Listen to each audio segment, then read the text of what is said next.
हमारे प्यारे नबी का बचपन कैसे गुजरा और आपके वालिदा के इंतकाल के बाद आपकी परवरिश किसने की, चलिए जानते हैं। नबी पाक सल्लल्लाहु अलैहि वसल्लम दूसरे बच्चों की तरह खेलते तो थे मगर बुतों के करीब कभी नहीं जाते थे। जब बाकी बच्चे बुतों के सामने खेलते, कभी उनकी पूजा की नकल करते तो आप खामोशी से अलग हट जाते। एक दिन बीबी आमिना रहमतुल्लाह अलैहा ने देखा कि कुछ बच्चे काबा के पास अपने नन्हे हाथों से बुतों को छू रहे हैं, लेकिन मोहम्मद थोड़ी दूर खड़े आसमान की ओर देख रहे थे। बीबी आमिना रहमतुल्लाह अलैहा ने हैरानी से पूछा, बेटा मोहम्मद, तुम उनके साथ क्यों नहीं खेलते? आपने मासूम अंदाज में जवाब दिया, अम्मा ये तो पत्थर हैं, न ये सुनते हैं न देखते हैं, मुझे इनमें कुछ भी नजर नहीं आता। ये सुनकर बीबी आमिना की आंखें नम हो गईं। उन्होंने बेटे को सीने से लगाया और दिल ही दिल में बोली, ये बच्चा अल्लाह की तरफ से भेजी गई खास अमानत है। जब नबी पाक सल्लल्लाहु अलैहि वसल्लम 6 साल के हुए तो बीबी आमिना ने फैसला किया कि वो बेटे को लेकर मदीना जाए ताकि छोटे मोहम्मद अपने वालिद की कब्र की जियारत कर ले। आप दोनों काफिले के साथ मदीना के लिए चल दिए।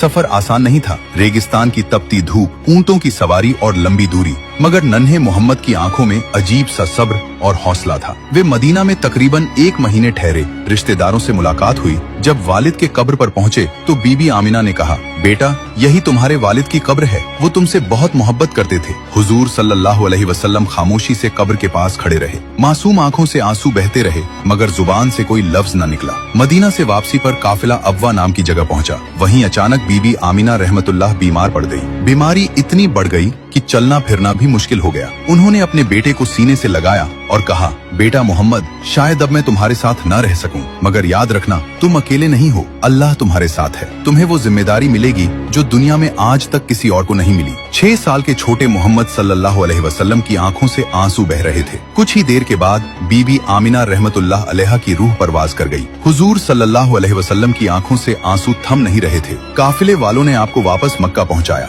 और आपके दादा हजरत अब्दुल मुत्तलिब के हवाले कर दिया। जब हजरत अब्दुल मुत्तलिब को पता चला कि बहू बीबी आमिना भी दुनिया से रुखसत हो गई है तो उनकी आंखें भी भर आईं। उन्होंने नन्हे मोहम्मद सल्लल्लाहु अलैहि वसल्लम को अपनी गोद में लिया और कहा, बेटा ये तुम्हारे रब की आजमाइश है, इससे कभी घबराना मत, तुम्हारा दादा अभी जिंदा है और मुझे यकीन है कि तुम्हारा रब हर लम्हा तुम्हारा सहारा बनेगा। सुभान अल्लाह। जब दुनिया के सहारे छूट जाएं तब भी अल्लाह अपने बंदे को तन्हा नहीं छोड़ता। हमारे प्यारे नबी इसका सबसे खूबसूरत सबूत हैं। अगर आपको भी नबी पाक से सच्ची मोहब्बत है तो दिल से लिखें, सुभान अल्लाह।